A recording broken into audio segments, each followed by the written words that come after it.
کسی زمانے میں ایک چور تھا۔ وہ ایک بادشاہ کے محل میں چوری کرنے کے ارادے سے گیا۔ رات کا وقت تھا اور محل کے ایک کمرے سے بادشاہ اور اس کی بیوی کی گفتگو کی آواز آ رہی تھی۔ وہ کھڑے ہو کر سننے لگا۔ اگرچہ ایسا سننا غلط ہے، ناجائز ہے، چوری ہے، لیکن چور تو چوری ہی کرنے آیا تھا، تو اسے سننے میں کیا چیز مانے ہوتی؟ آخر وہ چور ہی تو تھا۔ اس چور نے سنا کہ بادشاہ اپنی بیوی سے کہہ رہا ہے کہ میں اپنی بیٹی کی شادی ایسے آدمی سے کروں گا جو نہایت متقی و پرہیزگار ہو، بہت اللہ والا ہو۔ جب چور یہ بات سن رہا تھا تو اس کے دل میں خیال آیا کہ کیوں نہ میں کچھ ایسا بن کر دکھاؤں کہ بادشاہ میرے ہی ساتھ شہزادی کی شادی کر دے۔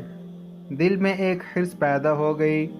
اب وہ چوری کرنا تو بھول گیا، لیکن دھوکہ دینے پر اتر آیا اور گھر جا کر بہت دیر تک سوچنے لگا کہ کس طرح میں اس بات میں کامیاب ہو سکتا ہوں۔ پھر ایک تدبیر اس کی سمجھ میں آئی کہ بادشاہ کے محل کے قریب ایک مسجد ہے، اس میں جا کر بزرگانہ لباس پہن کر اور ان کی وضاقت اختیار کر کے وہاں دن رات عبادت میں مشغول ہو کر بیٹھ جاؤں تو شاید یہ بات بادشاہ تک ضرور پہنچے گی کہ کوئی آدمی یہاں ایسا متقی پرہیزگار ہے جو دن رات اللہ کی عبادت میں مصروف ہے۔ ہو سکتا ہے کہ بادشاہ کی نگاہ میرے اوپر پڑ جائے اور میں شہزادی سے شادی کے لیے چن لیا جاؤں۔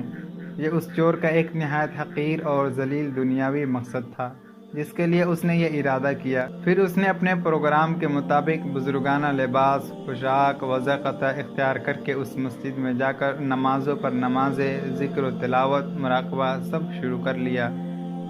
دن گزرتے رہے اور لوگوں میں شہرت ہوتی گئی کہ کوئی اللہ کے بہت بڑے ولی یہاں آ گئے ہیں جو دن رات عبادت کرتے ہیں، یہاں تک کہ یہ بات بادشاہ تک پہنچ گئی کہ یہاں کوئی اللہ والے آ کر بیٹھے ہیں، جوان، زہد و عبادت میں لاجواب، تقوی و طہارت میں ہیں۔ نذیر جب بادشاہ کو یہ بات معلوم ہوئی تو انہوں نے اپنے ارادے کے مطابق غور و فکر شروع کر دیا کہ شہزادی کے متعلق جو سوچا تھا اس کے لیے اس کا انتخاب کیوں نہ کر لیا جائے۔ بادشاہ نے اس سلسلے میں گفتگو کے لیے اپنے وزیر کو بھیجا۔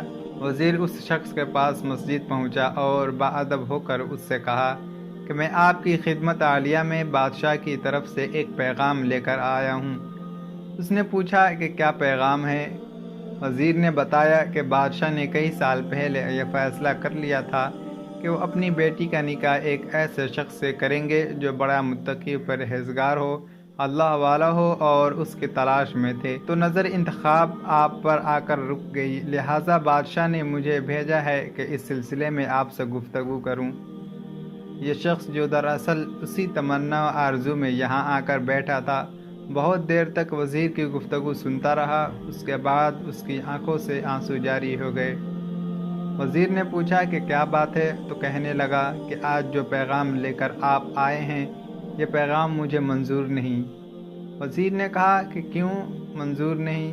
اس شخص نے کہا کہ دیکھیے، میں صاف صاف بات آپ کو بتاتا ہوں کہ میں اصل میں ایک چور تھا اور ایک مرتبہ بادشاہ کے محل میں چوری کے ارادے سے گیا تھا۔